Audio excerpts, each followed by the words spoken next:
Hello, hello. This is the White Collar Goon, the creative and artistic manifestation of Angels in Politics. And um, remember, you're the news. Remember, you are like so important, so powerful. You have special powers. You have superpowers actually, and you must make sure that you're focusing on cultivating them, developing them, bringing them to surface, bringing them to light, and that comes with training. That comes with humility, of course, humbling yourself and being able to lower the ego and allow God just to use you as an instrument, because that's the only way. That's honestly the only way that you can really ascend. And life is about, self-actualization and self-realization, and that's just being able to be the optimal quintessential version of yourself. And you can't rise or you can't ascend or transcend your current circumstances on the physical level, physiological level, social, emotional, spiritual, of course, in the cognitive sense, unless you're able to renunciate a lot of your old or poor habits, bad habits. And I won't call them bad. They're a part of you. That's your shadow self.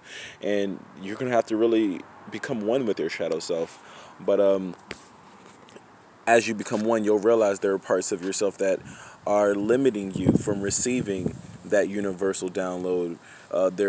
They are preventing you or blocking you from fully internalizing and immersing yourself in the cosmic forces or that cosmic energy that God has created for the universe. And that's how you allow yourself, once you empty yourself, once you renounce and detach yourself from your desires, your impulses, your indulgences, your innate, or you might think they're innate to you, or these cognitive biases, preconceived notions that we have, that we believe is right and correct. But if your mind and your body and your spirit is focused on greed and lust and fear and anger and disparity and disappointment and disenchantment and these types of things, coveting, or a sense of covetousness, you're not going to be able to receive love, the joy, empathy, passion, compassion, gratitude, grace, mercy, and that, I feel like that's truly important. But boom, that's just my I just do these beginning spiels before I really get it going, and that's just a part of who I am. That's just a part of the White Collar Goon, and I just want to make sure that I give you that part of my shout out before I go into what it really is right now. So boom, there's a topic that we have at hand. As you can see right now, I'm directly in the light of the solar energy right now. The solar energy is just literally beaming down up on this kid right now, and I'm just loving it, and I need it. I did a few Surya Namaskars, or what they call sun salutations, this morning, but blessings to the sun, blessings to the sun. Thank you, Holy Spirit. And just being at one, walking around a little bit, well, I don't know if you can see, but just take your shoes off and put your feet, have your feet on the earth, the solid earth, okay? And it's magnetic, actually. It's powerful, actually. It rejuvenates the spirit. It transforms the soul. It recalibrates, it recalibrates the body. But just imagine how you can just become one with nature. Look at my feet. My feet are ashy as all get out, but at the same time, it's dude, I'm out here, and I'm appreciative of the greenery, the trees, immersing myself in the air, I want to flow in the divine feminine waters, and you know that time is coming. But just that solar energy is kind of like the conductor. That's the trans. That's the like.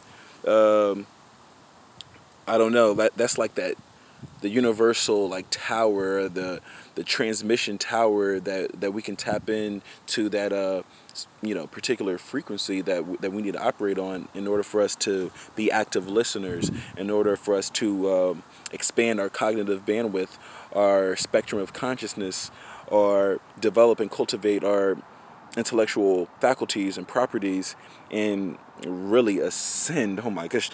Okay, so boom. Today, what did I want to talk to you about? I want to talk to you about the women, and you know how that goes.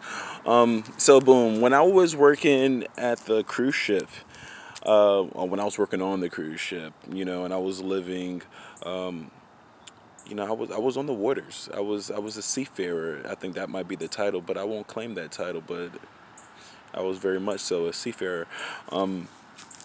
We would have these games that we will play with the teenagers, and one of them was called I'm forgetting the name. But we would ask, women and the young ladies and the young men different questions. As it was called majority rules. That's what it was called.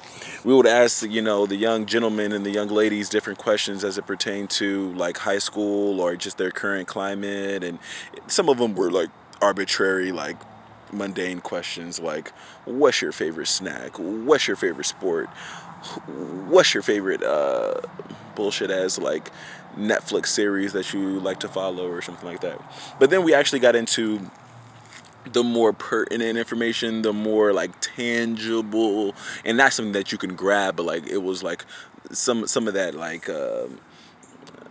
some of the content that was a bit more like pervasive, I would say, and nothing too like invasive. Like we weren't asking them like, yo, tell me about your first kiss or anything like that. We weren't doing that. But or if you, well, no, we didn't ask questions like that. But some of the when the students or the teenagers had their own, because I let them go and allowed them to be themselves. There was funny conversation amongst them, but that wasn't really me bringing that up to the platform. But it's interesting. What I want to talk to you about is one of the questions that I posed to them was, because we talked about dating, we talked about relationships, and when you're in high school, fitting in is the most important thing for a lot of people. I mean, shit, we're out of high school, and there's people who are very much still, are identifying, or the misidentification of the ego is the cause of suffering. But there are people who are still identifying with certain titles and nomenclatures and monikers so they can quote unquote fit in with motherfuckers who they don't even know, they don't care about, they don't want to know. And it's just the fear of being scrutinized, embarrassed. We might call that neuroticism. People are really in their heads, and I guess they're just, they have these aversions to like negative emotions, or they're adverse to being not well received. I don't know, but whatever the case is, there are some people who truly like, if they hear anything negative about themselves, it's just harmful for them, and it's just a big thing. And I won't make concessions for these people, but I understand that there are individuals who are a bit more neurotic than others, people who are more anxious than others, people who feel like they're depressed because the world is centered around them, and that is what Angels in Politics is about. But instead of the world being centered around you and you utilizing your spiritual gifts, and you using your spiritual gifts as a level of synthesis to synthesize meaningful relationships. That's what life is about: meaningful relationships and meaningful work. And you use your spiritual gifts to express your personality in your meaningful work, and with to intertwine with those people that you meet to establish, cultivate, sustain meaningful relationships. But either way, I would ask the teenagers, What are the qualities in a woman that most guys like, right? And this is for high schoolers. So these are 14-year-olds, 15, 16, 17. Some are 12 and 13, but I guess the 12 and 13-year-olds don't really have too much to say about the topic. Surprisingly, not too many 14 or 15-year-olds have a lot to say either. They mostly like to make a little jokes, but those guys who are, 15, I guess 16, 17, those guys are a bit more comfortable. 15, you might have a rare outspoken 15-year-old.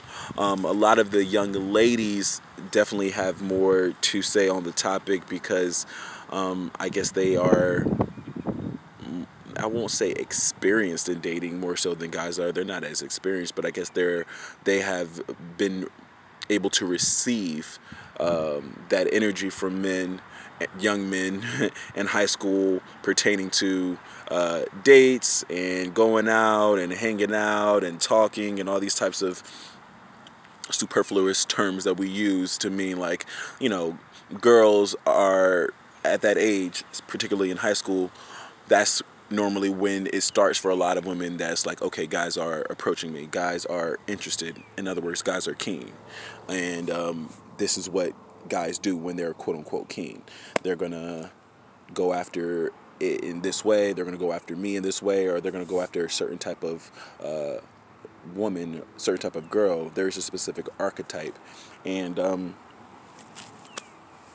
I would like to, ask you all before I before I give you that those answers as to what they told me, because it was really interesting. It was really interesting as to what they said. I will expound upon it on the next video because I'm trying to keep these a bit more succinct.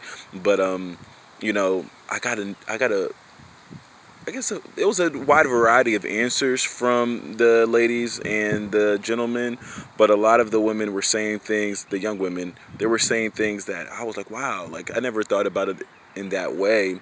Maybe because I'm not a girl and I don't think in the same way that they do, but I did take note of it.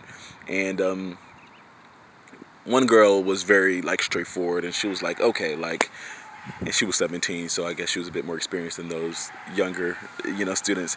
And she was like, "What do guys look for in a woman, or what do guys look for whenever they first meet a girl?"